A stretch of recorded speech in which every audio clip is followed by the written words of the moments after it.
Bonjour, je voudrais vous partager quelques mots concernant la force, concernant le courage, concernant la lâcheté et concernant la chance.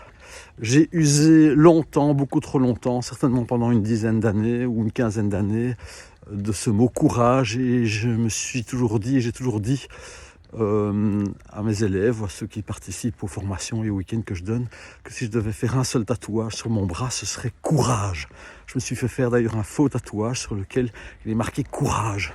Et j'ai toujours dit peu de courage, peu de bonheur, beaucoup de courage, beaucoup de bonheur. Et aujourd'hui, plus jamais je ne dirai ça. C'est un jugement de valeur, ça dira ça c'est un acte courageux, ça c'est lâche. Oh il est courageux, oh il est lâche. C'est un jugement de valeur et je ne peux plus poser des jugements de valeur comme ça, je trouve ça pesant, c'est lourd. Non, aujourd'hui je vais parler de force. Voilà, si je prends ma force, ça me donne de la force. Et la force que j'ai, c'est la force que je me donne.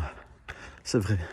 Concernant la chance, c'est similaire. J'ai un ami qui m'est cher, qui a été le premier vendeur de jeans en Belgique. Il a eu une trentaine de magasins, il a vendu jusqu'à 10 000 pièces par jour. Et il m'a dit, Michael, les gens autour de moi me disent, oh, t'as eu de la chance. Et il me dit, c'est vrai, j'ai eu de la chance. Mais ce que je dois vous dire, c'est qu'il a la chance qu'il s'est donnée. C'est vrai. C'est-à-dire que c'est au fruit des actes qu'il a posés. Il a posé beaucoup d'actes, il a fait beaucoup d'erreurs. Et parce qu'il a fait beaucoup d'erreurs, il a récolté beaucoup de fruits. Et donc, c'est ce qu'il m'a dit. Il m'a dit que puisqu'il posait 10 actes et qu'il avait 9 échecs, il récoltait une réussite. Et comme il a posé 100 actes, il a fait 90 erreurs et il a récolté 10 réussites. Et comme il a ouvert 30 magasins, il a fait encore beaucoup plus d'erreurs, mais il a récolté beaucoup de fruits, de bons fruits. Alors tout le monde se dit « Ah waouh, ce mec, il a de la chance ».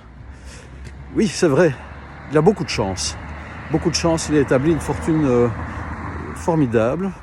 Et cette fortune, eh bien, est le fruit de son travail et de la force qu'il a pris.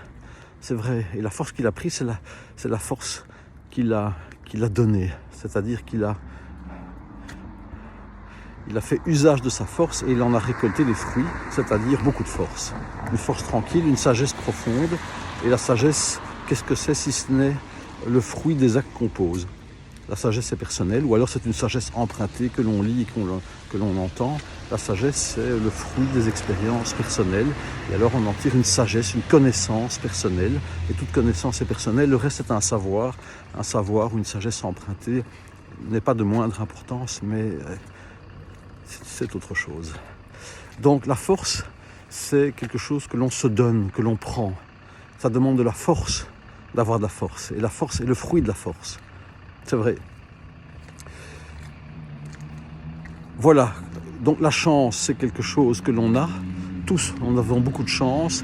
Il nous faut prendre cette chance. Et ce n'est pas quelque chose que l'on reçoit. On reçoit beaucoup, tous les jours, en permanence. La vie nous donne énormément. On reçoit là, un souffle, le souffle de la vie. On inspire, on expire. C'est pas de la symbolique. On inspire, on expire. Depuis notre premier souffle à notre dernier souffle, c'est une chance. La vie nous a été donnée. Est-ce qu'on la prend ? Qu'est-ce qu'on en fait ? Donc, ça dépend de ce qu'on prend. Je prends la vie, je prends avec gratitude. Et prendre avec gratitude, c'est prendre. Et quand je prends ma chance. Quand je prends ma chance, j'ai beaucoup de chance. Quand je prends ma force, ça me donne beaucoup de force. Je vous souhaite une excellente journée et à très bientôt.